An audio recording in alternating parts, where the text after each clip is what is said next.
Coach Pozzecco, appena rientrati alla base, missione compiuta. Sì, beh, insomma non era una cosa semplice da raggiungere, ma ce l'abbiamo fatta. Parlavo con Stefano prima, Sardara, e quando sono arrivato qui una delle prime cose che mi ha detto, a parte di star calmo e di non fare il folle, è stata: possiamo vincere la Coppa. E io, devo essere onesto, pensavo in quel periodo lì, e soprattutto insomma non conoscendo poi la squadra, ero poi più focalizzato sul salvarci. Adesso sembrerà un po' strano, magari anche un po' stupido, però la realtà delle cose per me era fondamentale arrivare alla salvezza il prima possibile, e quindi mi sembrava un po' utopia, no? Però insomma è un visionario e quindi aveva ragione lui.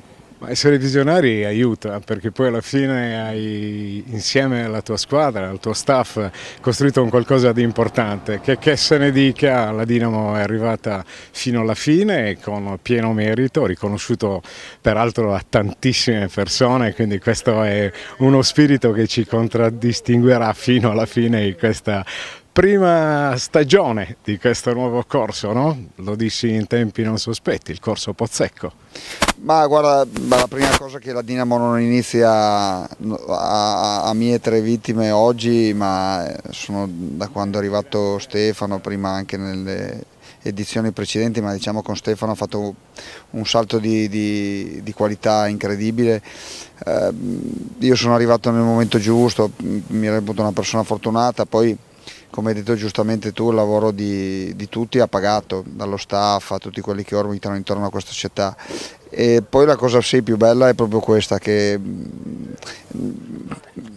vediamo e percepiamo un rispetto e una stima da parte di tanti, non solo di tutta la Sardegna, che chiaramente è quella che ci spinge poi a dare il massimo di noi stessi, ma è stata una cosa talmente, quasi una favola, che secondo me è stata apprezzata da tutti. Poi sai, quando vinci in Europa, è vero che in Italia c'è una cultura sportiva un po' strana, però diciamo che quando vinci in Europa non hai nemici in Italia, quindi insomma giochi e competi contro squadre di altre nazioni, e quindi diciamo che hanno fatto tutto un po' il tifo per noi.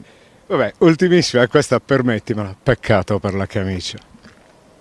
Cazzo, è vero, ne avevo due, una di Maciuoco e una comprata dal marocchino sotto casa mia, e come un pirla ho messo quello di Maciocco e quindi ho rotto quella, ma non pensavo che vincessimo, quindi.